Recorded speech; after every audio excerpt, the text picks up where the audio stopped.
50,000 of y'all today in Atlanta fighting millions all across the country. So let's show them that we're courageous. Let's show them that we're kind. Let's show them that we're humble. And let's fight.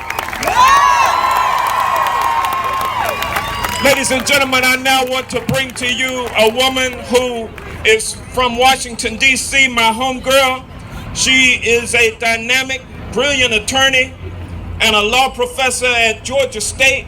Our next speaker focuses her talents on issues related to educational equity, domestic violence, racial justice, inclusion and diversity, and marriage equality, along with constitutional justice. I give to you Professor Tanya Washington.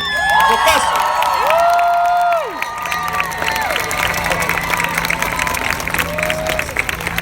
Good afternoon, sisters and brothers.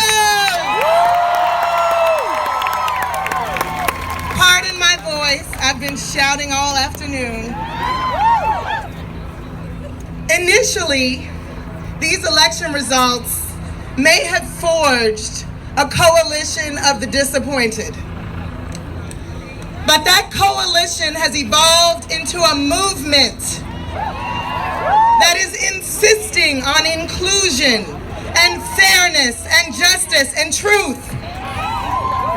The fierce urgency of now that Dr. King spoke of is upon us with this election. We're in it.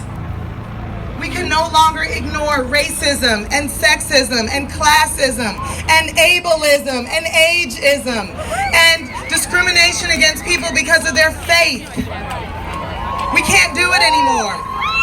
And any other judgments that create attitudes and structures that oppress and divide us.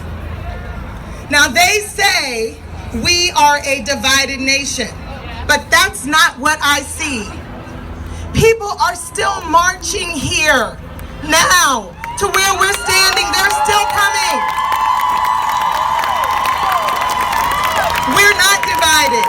I see people who understand that our strength and power is in our collective action. I see men standing for women. I see the young standing for the old and the old for the young. I see my Jewish brother and sisters standing for Muslims. And Christians standing for gay and lesbian and transgender. I see white people standing for Black lives. I see veterans standing for Native nations. I see the middle class standing for a livable wage and standing for those who have to sleep on our streets and in parks and under bridges. That's not division. That's unity. That's solidarity. Now, our former president, his call to action was yes, we can. Our call to action going forward has to be yes, we will. Yes, we will. We will. Yes, we will. Yes, we will. Thank you very much.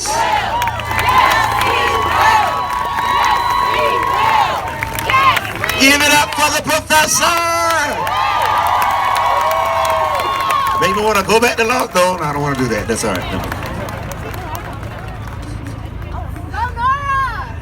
I'm proud to welcome from the 99th District, Brenda Lopez.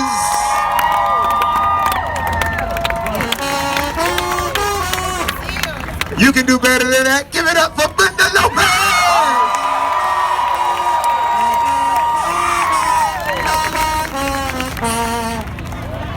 I'm gonna let you stop. All right, how are we doing today?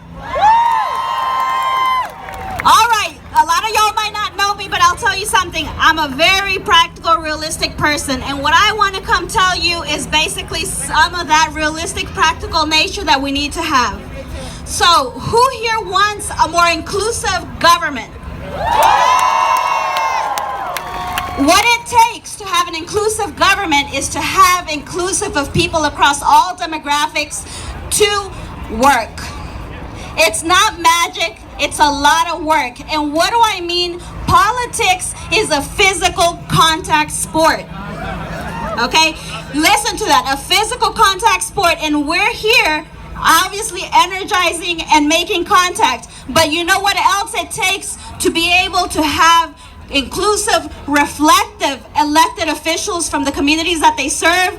It takes one, for us to vote, even when that vote means taking a practical choices amongst the candidates that we have. Keep that in mind. The second thing that we need to do, and the physical contact sports of politics, is to make sure that you're actually out there knocking on people's doors. All right? And not just of our friends that are here that always come out, but more specifically of people that aren't engaged, of people that wouldn't have otherwise voted. And that person, because I know all of y'all here voted, but that person that didn't is the person you needed to bring with you to the elections and to the polling places that I need to be done. The other thing that I want to add to that, you have to remember that inclusive, progressive government starts at the local level. It starts here at the state capitol, it goes down to your county and city municipalities. We have to make sure that we understand the value of those local political elected positions. The second thing besides knocking on doors is participating with good candidates that you're supportive of, not just on social media, but with boots on the ground. Okay? And finally, we cannot have good elected officials or good candidates for that matter if each and every one of you do not take it upon yourself to run for office. From here, we should have sufficient people to make sure that we have good elected officials. And again, if we want that inclusion within of all our communities, then it is upon us to be physical in this sport of politics and make sure we're out there on the ground, knocking doors, giving money when we can, and making sure that we also run for office. So thank you so much for being here. I'm also going to take this opportunity and pleasure to introduce our next speaker, Ms. Stacey Fox, President and CEO of Planned Parenthood of the Southeast region.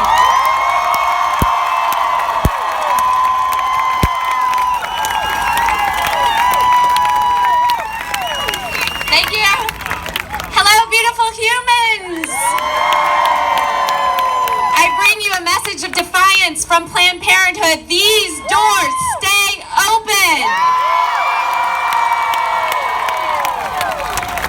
My name is Stacey Fox, and I am incredibly honored to be the CEO at Planned Parenthood Southeast, where we work across Georgia, Alabama, and Mississippi, the really easy progressive states in this country. And we have 2.5 million patients that come to Planned Parenthood's doors every day. Not every day, every year, and they count on us for things like birth control and STD testing and sex education and yes, safe and legal abortion. They count on us at Planned Parenthood to provide them access to quality health care. Every single day, our staff, our doctors, show up and open our doors and our hearts to our communities. And across the country, that's what Planned Parenthood has been doing for 100 years. And at Planned Parenthood, we think that your health care should not depend on your zip code or the balance of your bank account. Now, there's some people in Washington who want to block patients from coming to us for care. And the people who will be hurt most by this, folks who already face all kinds of challenges to getting care. People with low incomes, people of color, people in rural areas. Healthcare is a human right, and it shouldn't matter where you live, how much money you have, or what you look like, or who you love. You deserve affordable, compassionate care. This is the biggest fight that Planned Parenthood has ever faced. But we've spent 100 years in training, and we are growing stronger, and we are not going anywhere. If Congress blocks access at Planned Parenthood, it will cause a national health disaster. 1 in 5 women in this country have turned to Planned Parenthood for care. You cannot replace Planned Parenthood. This is not what the people want. Poll after poll shows that the American people support federal funding for Planned Parenthood, and we need every single one of them standing with us. We need you standing with us. Are you with us? Go to istandwithpp.org and join the movement. When they try to shut us down, we rise up.